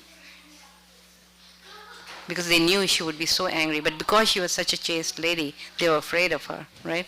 So what I'm saying is that it doesn't matter who you are, You ultimately develop a very good heart by reading Srimad Bhagavatam, okay?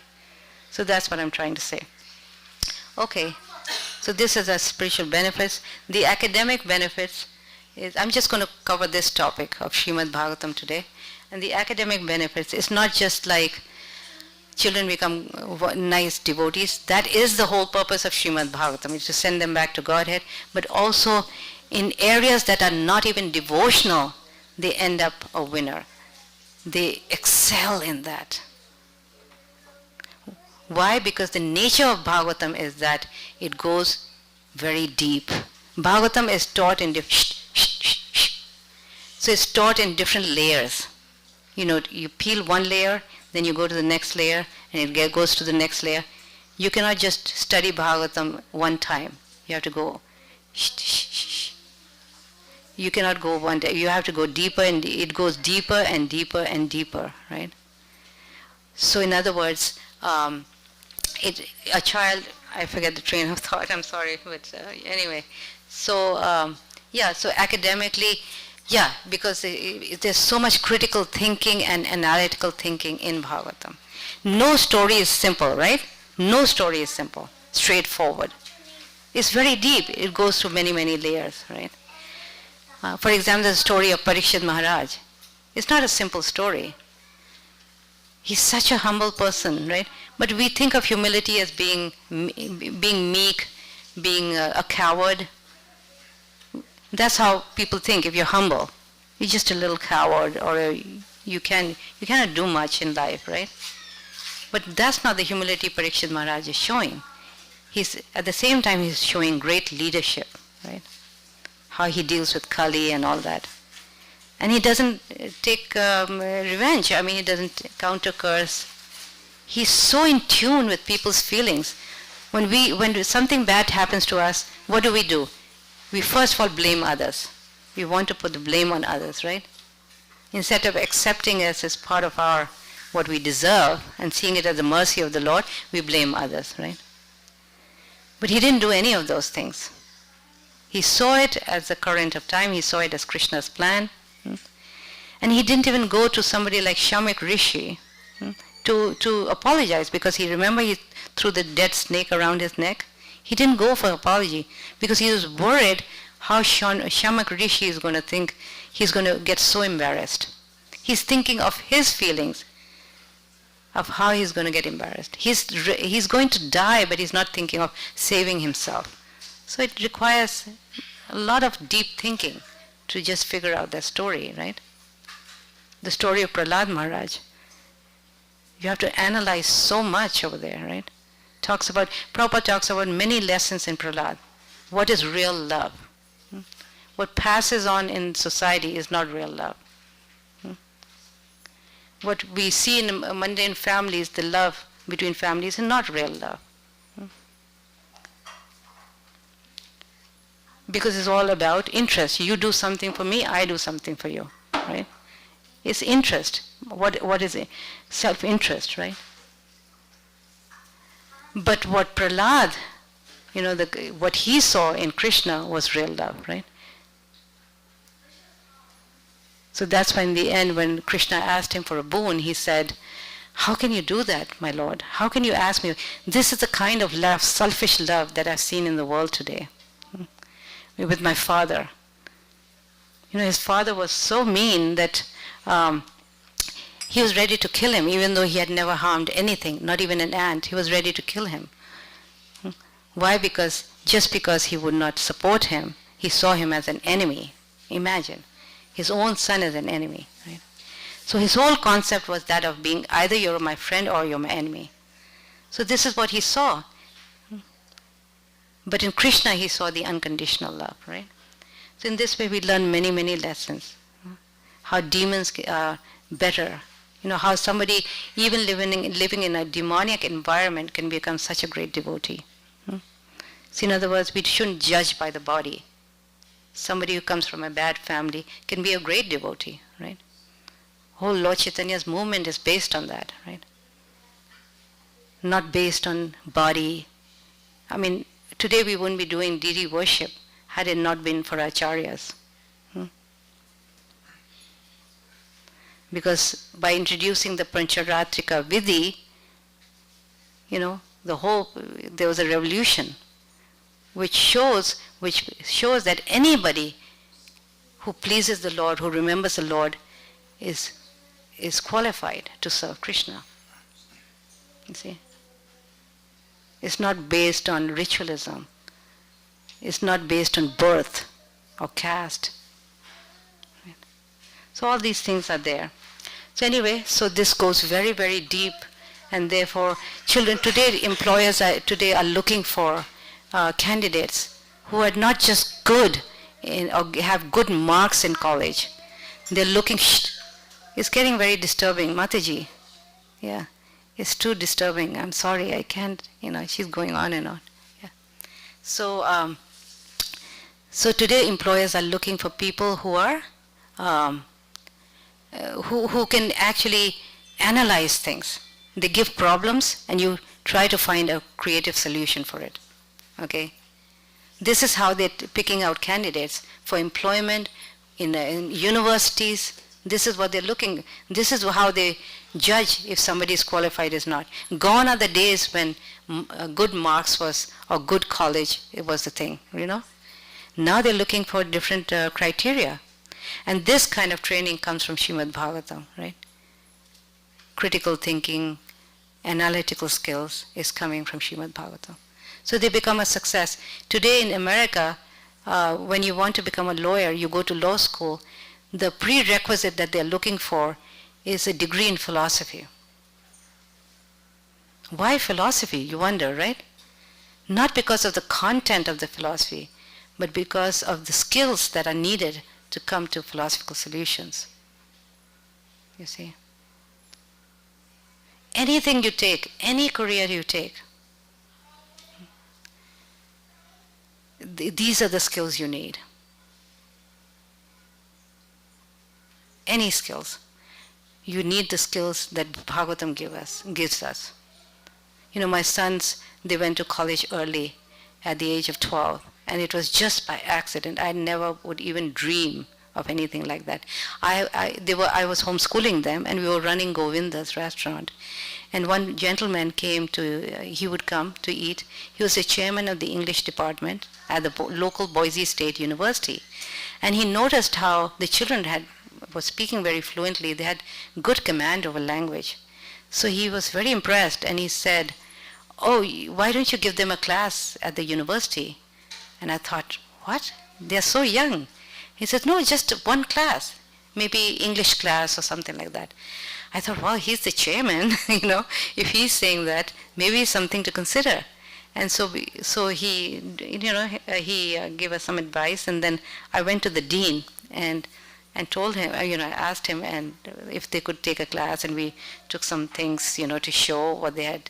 They were the only thing that I was doing with them, like you saw the 5 hours, is Srimad Bhagavatam for the language. And besides that, we were doing math at night, in the afternoon. So he said, I think they are too immature emotionally, and I don't think they'll be able to go. But you can go to talk to the class teacher, and if she agrees. In those were the days, they weren't so difficult, right, I suppose.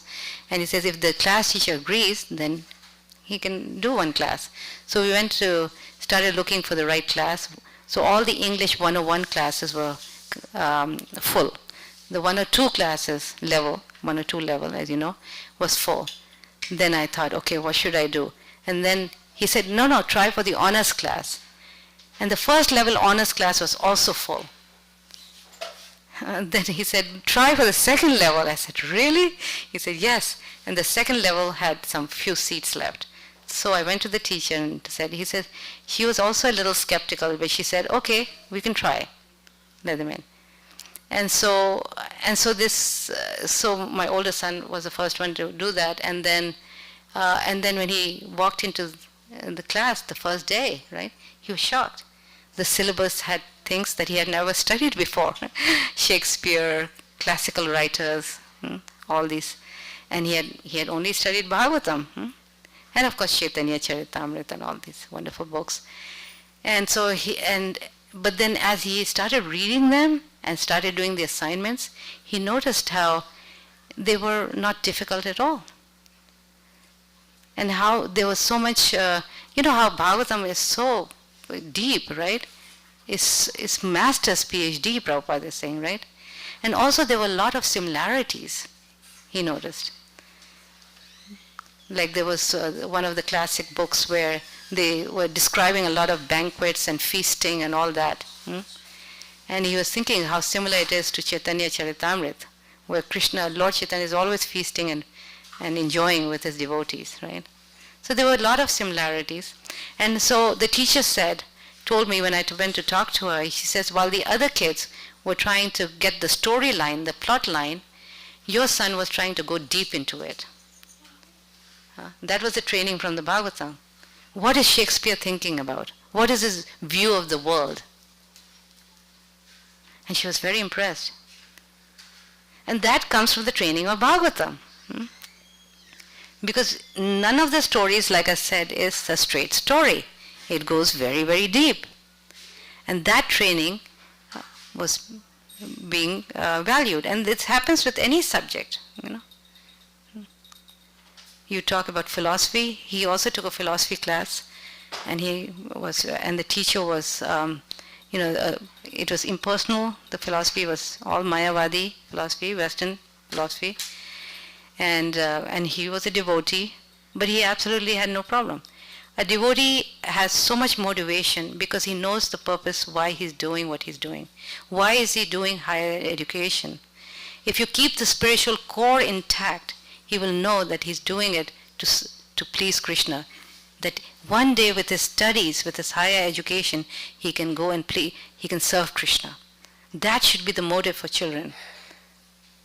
Obviously, they're going to do a career and sustain themselves, right? But the idea is, I'm doing this to please Krishna, right? That should be, and children like that have so much motivation to study, and they can study even any type of mundane subject, and they still have so much motivation because they know that it's a discipline. They can use that discipline in a way to serve Krishna. I mean, you learn these things, you can always use it in your preaching, right? It's so valuable. You may not remember all the details of the content, but it's very valuable, right? Higher education is very valuable, right? In that sense, if we know the purpose. If it's simply competition, it's very, very detrimental. You know, that's how the whole society is designed, especially in India, you see, right? They're so competitive, right? Because of the nature of the country and all that. And even here too, right? So if the mode if the motivation is to compete at the cost of somebody else's failure, that is draining. Ultimately, you lose your motivation. But if the motivation is to serve Krishna with your studies, with your life, then the motivation becomes very strong. And children like that, even though they've been raised as devotees, studying Srimad Bhagavatam, doing their chanting and all that, they have great motivation to succeed in life and to be successful in life. So the motivation is coming from Krishna consciousness. Motivation is not coming from your ambition or from the ambition of competing with others or showing off. It's actually very draining. And that's why you see in society, especially in India, you see so many young people are committing suicide. They're literally dying out of stress. And we can give the excuse that there's so much competition because there's so much population and all. No. It's the mood, it's the consciousness that's the driving force of the parents that's pushing them, right? So we have to remember the motivation is coming from Krishna. And such children actually become so brilliant, and actually Krishna helps them with things that they are lacking. Krishna will actually go and help such children. Bhaktisiddhanta also wrote that today in schools, just like Kansa, he sent demons to kill Krishna, today in schools, there are teachers who are totally don't like Krishna consciousness. They're inimical to Krishna consciousness. And they will try their best to discourage the child. I know when I was in London just recently, and this one wonderful Bengali family, she's saying that, how, she's going to school, her child, and the teacher is really after her, because she's got habits that don't match with others, And she wears skirts that are a little bit lower than the knee, and she's pushing and pushing for her to wear really short ones and things like that. And saying that, are you from this, you think you're in this old-fashioned era or something? And she knows she's a devotee, but she doesn't like that, right? And of course children make fun also and all that. So they have a lot to deal with, right? But Bhaktisiddhanta says that he guarantees that children who stick to their Krishna consciousness, even though if they're teased in school, and they're teased by teachers, because the whole media today is geared against making fun of parents and authorities.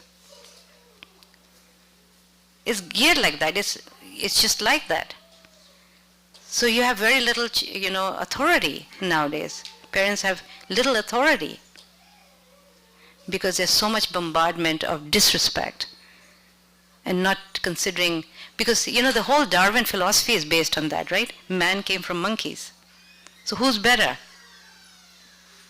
The product is better, right? So children are better than their parents.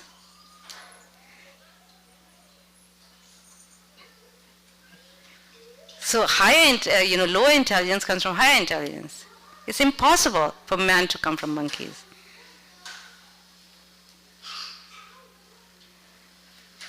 So the whole mood, the whole media is geared towards that.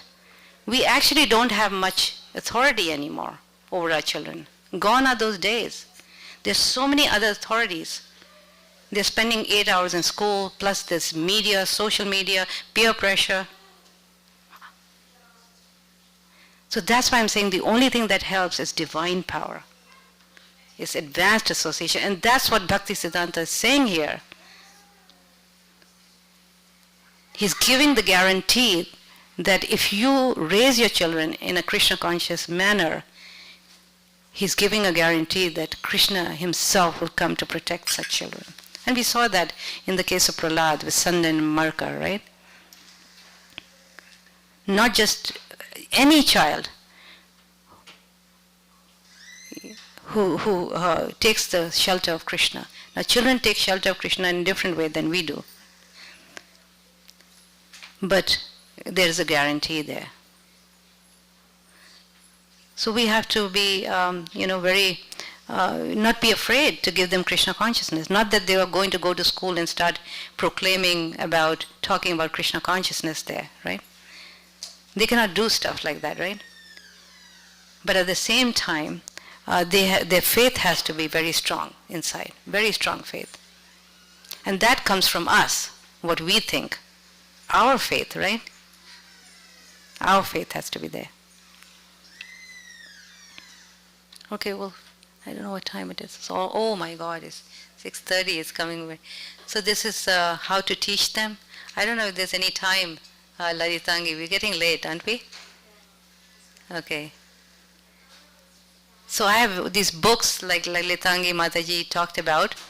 I have a whole team of devotees who are working on this for years now. So we finished 7 cantos, and these books are 1 book per canto, and we've made it in a way, it's following Srila Prabhupada's Bhagavatam, and we've made it in a way that becomes very child-friendly. It's a systematic study of Srimad Bhagavatam, but for children. Okay. Now we are working towards certification of using these books as a certified course for giving them Bhakti Vaibhav degree. Our Holiness Jayapataka Swami is very helping us with that, and they've pretty much accepted it. So in other words, this is a very nice way to teach because it gives the essence, but at the same time is friendly, right?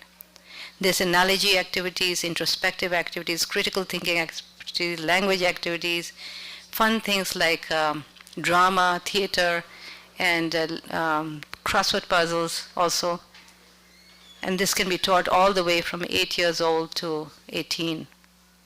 There are many adults who are using these books for themselves. There's many Bhakti Vaibhav teachers who are using these books for their classrooms. So it's also very good and handy for adults also. Okay, they're teaching these books in the Gurukulas. I travel a lot, internationally, and in Melbourne and all these days, like 100 sets of these books went, all the 7 cantos. And I also have this, it's a parenting book, even though it's called homeschooling, it's all about parenting. It was published by the BBT, so it gives you a good overview of how to raise children, and based on my own experience. So that this is also part of the set, okay? So you're welcome to take it. We don't have enough. My book sold out yesterday, but I can reorder, okay? The cost of the books is $85, which on Amazon is $200, and I get an author's discount, even though I'm not the author. We have a whole team there, but I get a substantial discount, so I bring it to you like that, okay? So you can read the translations with the children without getting into the purports. Purports you read and you bring it in the form of discussion. There's a lot of discussion questions for you in the book, in these books, okay? Because children don't have the patience to go through purport after purport. So, but you bring it out to them in the form of discussion. Not every purport, but just pick out the ones. Remember, it's taught in layers. You cannot give everything all at once to your children, right? And then, of course, we did that online for many, many years, okay? And these are some examples from that. So anyway, it's this science, teaching science from Srimad Bhagavatam is very important. Yesterday I was there for the program, and there's one Mataji who came, and she was telling me that how her son went to Gurukula, and then she brought him here for his higher studies, right? Yeah? You're the one? Yes, yes. Oh, you're the one? Oh, how nice. Yeah. Yes. Yeah, wonderful. There's another brother, right? Younger one, right? So how did you like the Gurukul? Right? Yeah. Anyway, so she was talking about how the younger one, not you, are facing challenge. She's facing some challenges, right? Yeah, he's facing some challenges and having some doubts about the subject matter in the Bhagavatam, especially concerning science, right? So he's having some doubts. So it's very important to give science from Srimad Bhagavatam. So if they are just reading here and there, they won't really get the whole picture. But if you do it systematically, like we have the books, then it really, because the whole 9 cantos is designed to bring you to the summum bonum, which is the 10th canto.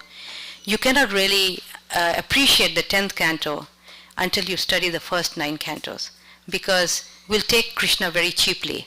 Krishna is playing with his friends. Oh, he's an ordinary thief. He stole the butter, and he's just ordinary. He's fooling around with his girlfriends, like that, right? How do we appreciate 10th canto? When we've gone through the 9 cantos, because the 9 cantos establishes that Krishna is the Supreme Personality of Godhead. Canto after canto after canto, right? It's all about his different incarnations. Nrsimhadev showing, he's powerful, right? He's establishing he's God, right? Every incarnation, Vamandev, Nrsimhadev, right? So when you appreciate Krishna as not being ordinary, when you understand how great he is, then only you can appreciate the 10th canto. That's why it's so important to go systematically through the cantos. Okay. So that is important. And so the same thing with science. If you study science from the 5th canto here and there, pick out, okay, let's study science because you need it now or something. You really don't get the whole picture. That's why it's important to go through that's why it's so important for schools, gurukulas, to have their children appreciate and study Shastra from day one. And now they are realizing that actually, Because if you introduce it later, it's still beneficial. It's beneficial anytime. But, you don't really grow up with it where you get that conviction. The earlier you start, the better it is. That's why it's just not enough to do everything else. Shastra has to be there. And by the time you come to 5th canto, and science has been, the scientific aspect is so much in detail. The Lord's creation, so technical, nobody can make that up. So what I'm saying is that when you understand, then all these theories is not going to, because children, they want to accept these theories, which is natural, because it's so colorful. You see the Big Bang Theory on television, you completely mesmerized. It's so colorful. Who wants to talk about religious versions of creation?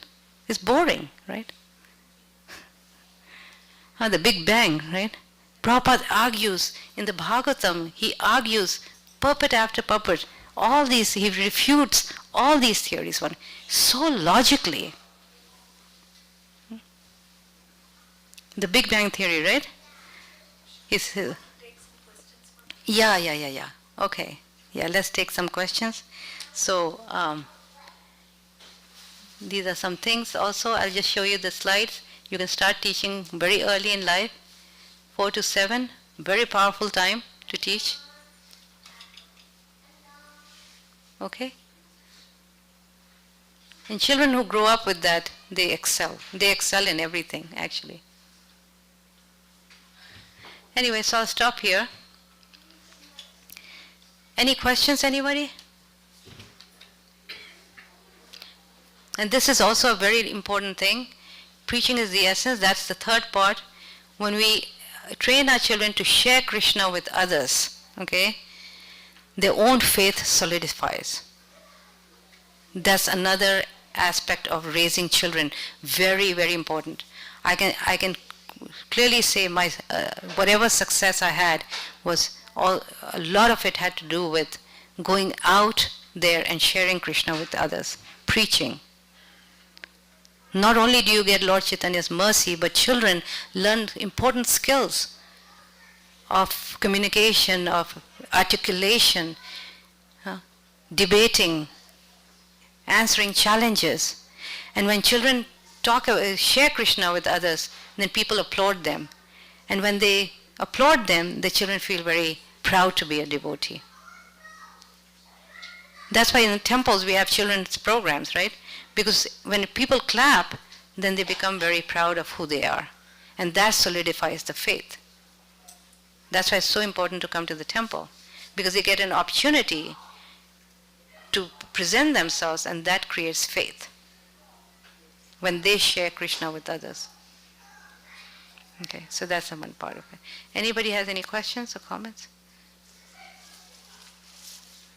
Yes.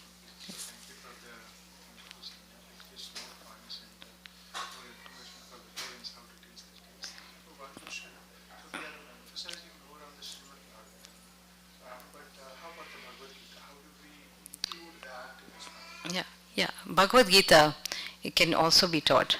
The reason why I emphasize Bhagavatam is because it's in the form of stories, and the same philosophy, the essence is also.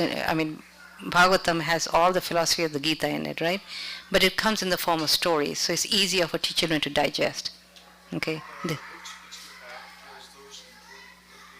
No, this is all Bhagavatam. But we are already creating books for Bhagavad Gita. We are almost finished. So we will have them very soon. Okay? Yes, Mati. I have a lot of questions, but No, go ahead. if others would like to, Okay. I'll wait. I'll just ask one question, Mataji. Yeah. Thank you, first of all, for beautiful program. My question is, Mataji, if we were to start from ground zero, starting today or tomorrow, for parents, where should we start, Mataji? Because all these kids go to school, come back, they have different classes. So, starting in the morning, they are just getting up to get ready to go to school. So, morning routine, how can we bring it about for them? Morning. You mean, that morning part, yeah. For the children, Well, you shorten it. You become flexible. You have to become flexible. You cannot do a morning program like they do in temples. It's a longer version, right? You do a shorter version at home. Even if they cannot do the actual worship of incense and all that, then they can at least sing in front of the deities. It takes 5 minutes, 10 minutes. If they can do incense and flowers, nice, right? Better. But if they cannot, at least they can stand in front of the deities and sing all the morning prayers. Okay. whatever they can in that short time. Not whatever they can, just Guru Astika and Namaste and, they can sing everything there. It takes 10 minutes, So in other words, it's very purifying. Okay. And what about as the day progresses, Well, they're in school, right? after they come back from school? Yeah. Talking about discussing Srimad Bhagavatam with them.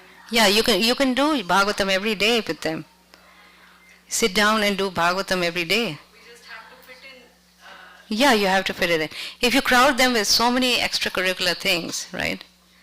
So many extracurricular things, then how are they going to find the time? Their spiritual life is going to get weaker if you don't give them enough time for spiritual life. Krishna fills the gaps. Whatever you lack, he fills it, right?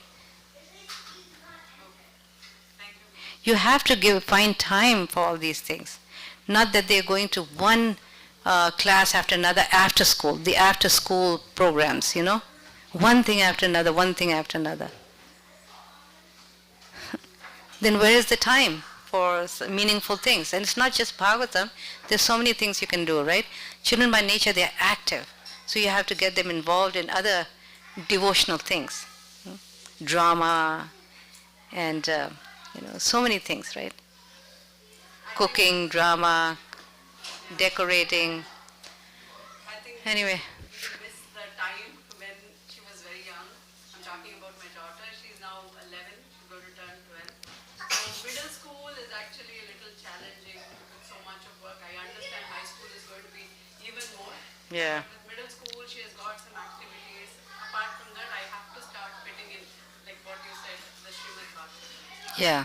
So this is a difficult time for them, even in mentally and emotionally. So you have to really be careful and watch out and give them the proper association. This was the time when my son took off for 1 year to travel with his Guru Maharaj. Even though he was homeschooled and he looked quite stable. But to give him at the time when they are having struggle, you don't have to do it for 1 year. Even for a little while, give advanced association.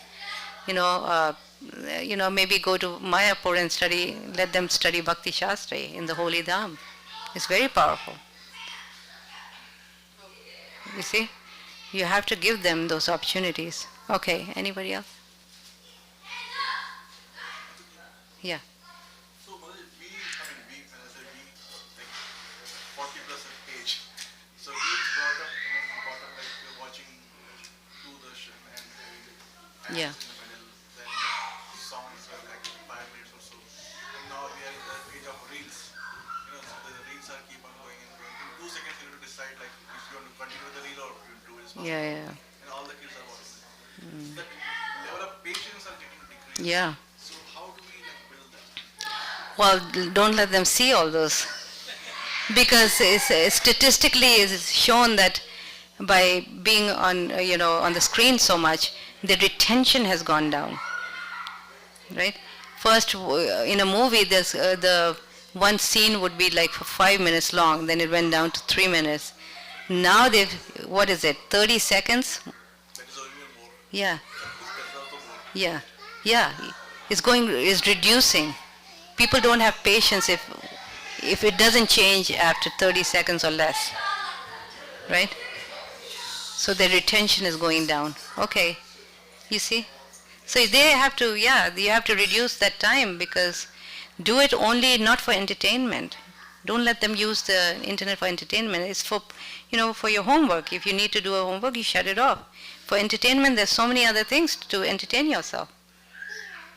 What about actual community? Is the screen actual community? It's a fake world. It's a fake world. It's not real. And children are building their identities through that. Who they are, they're building an identity. It's so harmful. Don't give them the phones till as long as you can postpone it. And if you do, then educate them properly.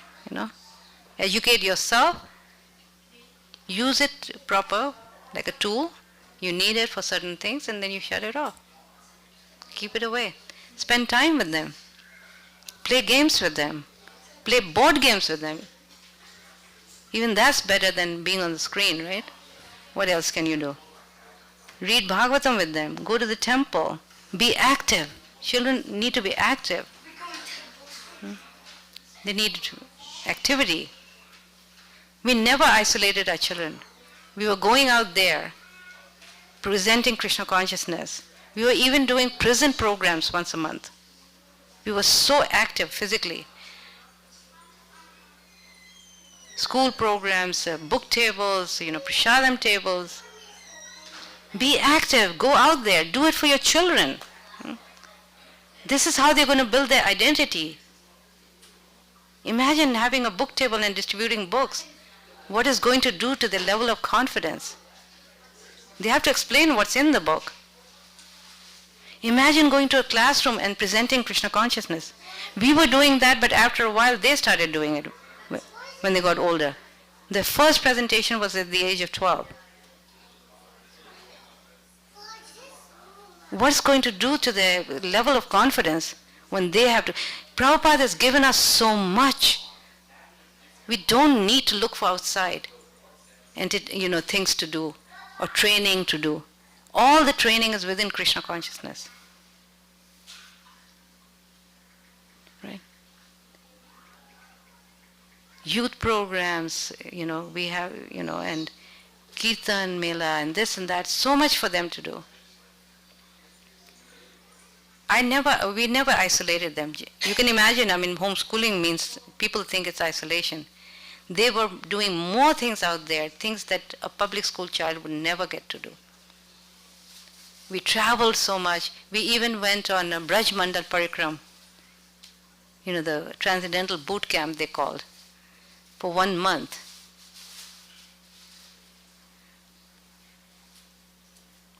And then you see Krishna consciousness in real, in active life, right? So you have to, and whatever your situation is, work around that and see what you can do for them actively. Don't let them sit behind a phone. Take them out. Don't go anywhere alone. If you're going to the temple, take them. My husband was very strict about that. Janmashtami was coming, well, everybody has to get busy.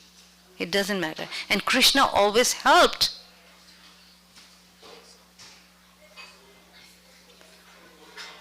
And children bring their guna and karma with them. We want them to become something, but it's their karma too, right? It's not a guarantee. We don't have much control over that, right? Anyway, so Mataji had another. Oh, she's got a question. You? Anybody? Okay. Oh, she has. Yeah. Hare Krishna Mataji. Thank you so much for the wonderful speech. I'm just curious to know, you did homeschooling for your kids, right? How do they interact with other kids during those times? Uh-huh. Yeah. How do they mingle with other kids, same age group? Mm-hmm. This concept of putting children in one classroom with one teacher with 30, 40 kids is a new concept. It's barely 50 years old. It's the old concept used to be one teacher with few children of different ages.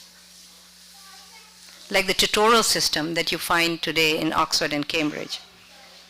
And it's a very good system, because, so this concept of putting all the children together, they're not, it's not like, it's a very good system, Prabhupada called it the fools learning from fools. That's what he said, fools learning from fools.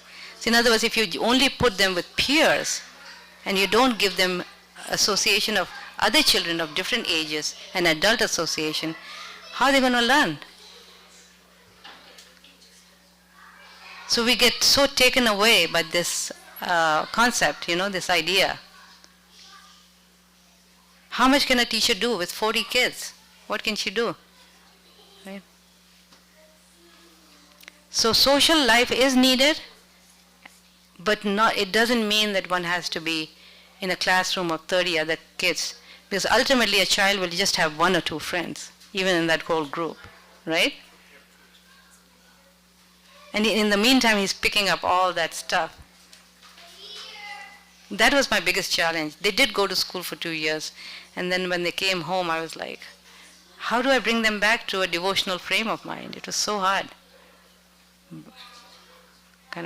I'm not promoting that you homeschool, but I'm just saying that homeschooling is can be very effective. Today in America, all the big universities, they prefer homeschoolers. MIT, Stanford, they prefer, if they have the option, they'll take a homeschooler. Because they have more motivation, better study skills, and better values. You see? America is a great country for opportunities. All over Europe, most of Europe have banned homeschooling, We are so fortunate to be here, to be able to do things out of the box, Okay, I better stop here. Anything else? Anybody? Okay. Thank you. Hare Krishna. So much, Mataji. Such valuable precious, so many years of experience, and I'm sure we are very much enriched and Hare Krishna. hoping to follow your instructions and guidance. Hare Krishna. So now we'll have Aarti. If anybody has any personal questions they can ask, and this is the book that Mataji said, the workbook, you can go through that. So each chapter has activities started with the children, we can do these activities. You can pass it around while we are getting ready for it. Yeah, these are available in India. Oh yeah. Yeah.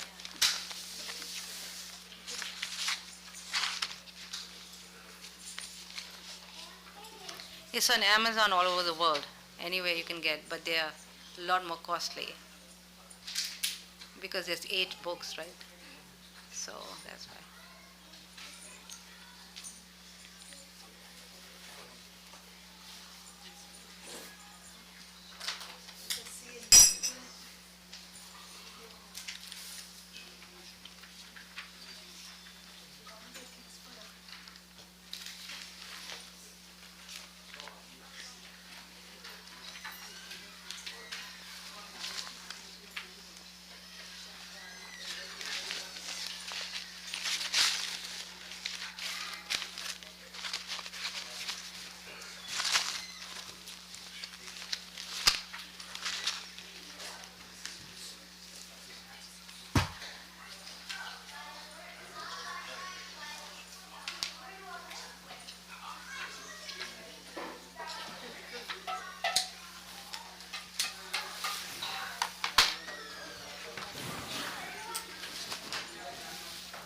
Lalitange, you can do. No. I'm just there to explain to you. Okay, and that's the 5th canto, I think. This is the 5th canto, by the way. People are interested in science, right?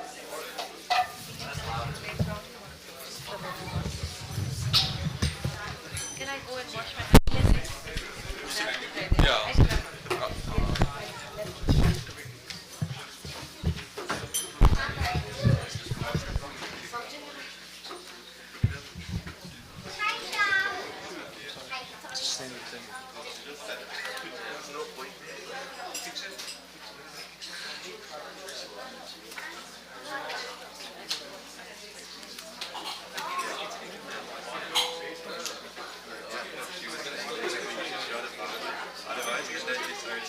Otherwise, when they go to college, and then they'll learn this stuff, and then they get confused. So that's the whole point. Oh, okay. Just don't worry about the last sentence because we have a Oh, okay, gotcha. That's why I was So I'm gonna need you to be like, pop, pop, pop, pop, pop. You can put 60, right? This is just for like, no, that's not gonna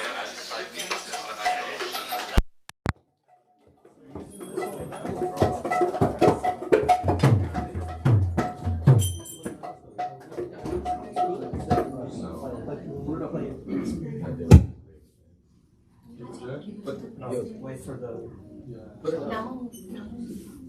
That's that. What? Turn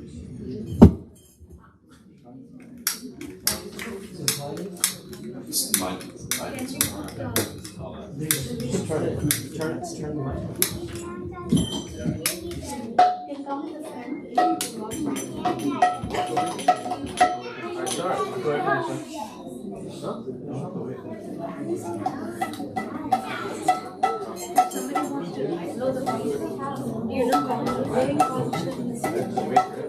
I cannot know it, so Jai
की श्री राधा कृष्ण गोपाल गोपीनाथ श्याम कुंड राधा कुंडी उद्यान की वृंदावन धाम की मथुरा धाम की मायापुर नावदी की तुलसी बनाने की शाही की यात्रा की और glory to somebody glory और glory to somebody glory और glory to somebody glory और glory to Sri Guru and Gauranga.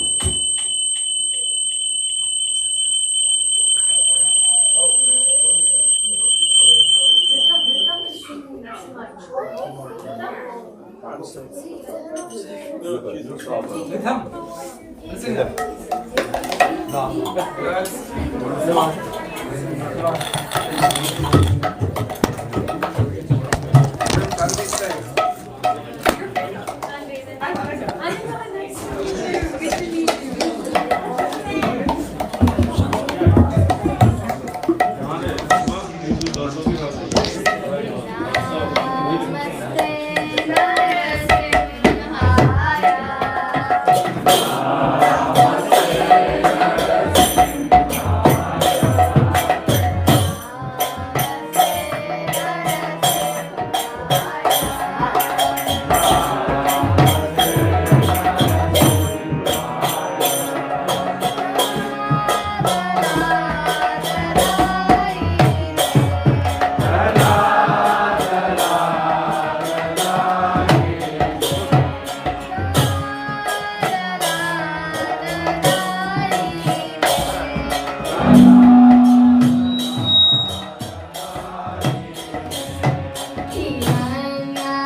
Mahadev भगवान की जय।